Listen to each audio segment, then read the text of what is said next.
Governor DeSantis announces support for legislation to keep the government from surveilling and controlling Floridians' finances by banning the use of a central bank digital currency, CBDC, in Florida.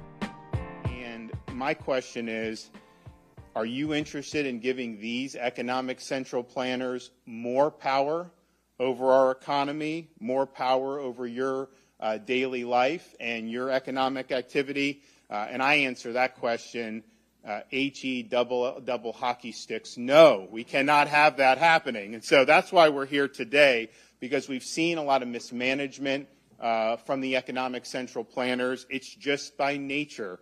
You cannot do this effectively without there being major costs to pay.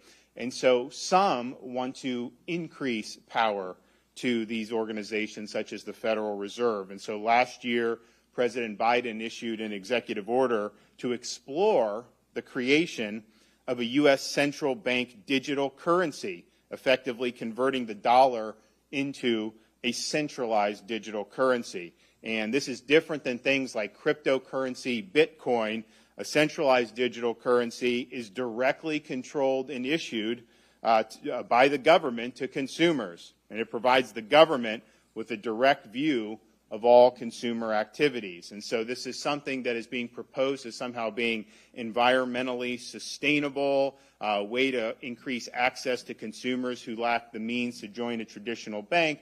But as we've come to learn, any way they can get into society to exercise their agenda, they will do it. So what the central bank digital currency is all about is surveilling Americans and controlling behavior of Americans. And how do we know? Because we've seen this happen in other parts of the world. Look at no further than China to see the impacts of centralized digital currency. The People's Bank of China uses its central bank to monitor citizen behavior, allowing for the surveillance of spending habits and to cut off access to goods and services. You also see things in the Bahamas, where they've instituted caps on CBDC holdings and transactions. In Nigeria, central bank capped ATM withdrawals to forcibly push the use of their digital currency in lieu of physical currency. And I don't even need to think here, what are they going to want to do? These ESG factors.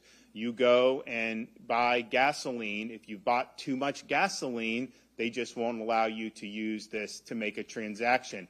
Who knows whether they would let you buy a firearm or things that they disapprove of. And so you're opening up a major can of worms, and you're handing a central bank huge amounts of power. And they will use that power. I think if we've seen anything over the last 4 or 5 years is if they can do their agenda, they will do their agenda in any way that they can. I mean, just think about some of the stuff that's happened with the whole banking situation. You know, the deposits are protected by law up to $250,000. Above that, it's not protected. Congress never changed that law, and yet somehow the administration, the Fed, the Treasury, they're removing that cap for some of these banks. And so the law is not really going to be an impediment to them if they can get the central bank digital currency. They will use that in ways that benefit their agenda. So today, we're here because we now recognize there's a concerted effort across America to backdoor provisions for the use of central bank digital currency through individual state uniform commercial codes, UCC. Uniform commercial codes intended to provide for standard governing laws for commercial transactions across state lines, and is set by an independent commission of, quote, experts to seek uniformity in state laws.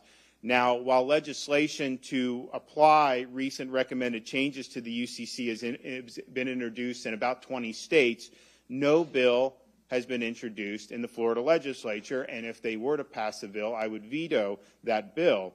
However, given the risks associated with a federally sanctioned centralized bank of digital currency, today I'm here to call on the legislature to pass legislation to expressly forbid the use of CBDC as money within Florida's Uniform Commercial Code.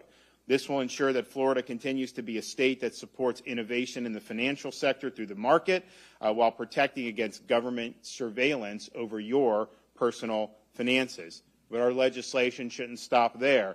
given the continued increase in Chinese influence in worldwide affairs and increase in plans to adopt CBDC worldwide. Our legislation also prohibits any CBDC issued by a foreign reserve or government-sanctioned central bank. This will ensure that any effort to adopt a worldwide digital currency will never occur in the free state of Florida. And finally, I'm calling on like-minded states like Florida to adopt similar legislation into their uniform commercial codes and to reject any changes to their uniform commercial code that would formally recognize a central bank digital currency. And I've already spoken with Lieutenant Governor of Texas, who's ahead of the Senate in Texas. I do believe Texas is going to do something similar to what Florida does. And if we can get a groundswell of states to say no, we are not going to turn over this power to you. I mean, look, ultimately, cash is king. I mean, if you can hold it in your hand, you have power over that. The minute it's all digitized, somebody else is going to have control over that, and it's just a question of, are they going to let you live your life, or are they going to decide to do things to circumvent what you want to do? And think about what we've already seen. In Canada, you remember when the truckers were protesting the mandates, you know, they had banks, some of the government froze some of their banks. You had charities that were trying to help these guys, and that was frozen. So we've already seen government really overstep its bounds as it is in the banking situation and financial sector that we have now. Can you imagine if we went to something like a central bank digital currency? So I'm glad that we're at the tip of the spear on this. I think it's really important that states stand up to fight back against some of the things that are going on, well, most of the things that are going on right now in Washington, because they don't have your best interests at heart. They have their own power at heart. They have their own agenda that they're looking to advance. And so I think this will be great legislation. I look forward. We already talking to the leaders in the legislature. I think this is something that is going to happen, and I look forward to being able to sign it into law later this year. Okay, we're going to hear from some of our speakers. Taryn Bragdon, you're up.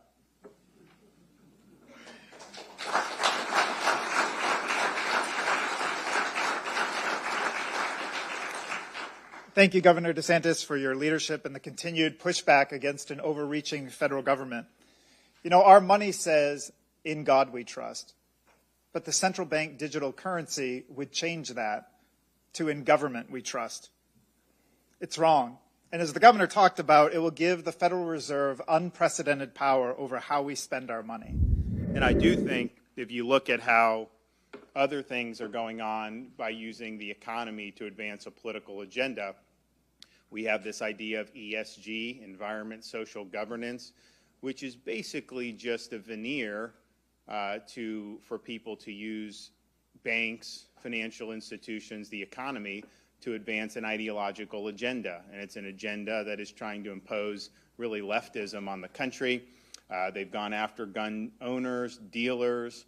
They go after people that they don't like to try to marginalize them. So we've actually been one of the leading states in fighting back against that. We're going to enact protections for Floridians against being discriminated against by these big financial institutions based on your religious practices, your political affiliation, because it seems that this is a one-way ratchet where they're trying to marginalize people on the other side of the political spectrum. So this central bank digital currency is, I think, a huge part, but it's only one part of an overall movement to try to use the levers of economic power to control society and to impose an agenda on society. Mind you, an agenda that would not be able to win at the ballot box in society. So these are people that are trying to make an end run around that process, and they want to be able to impose their worldview on our society without being held accountable by any type of an electorate, and that is wrong. And this idea of a central bank digital currency is also wrong. Okay, yes, ma'am?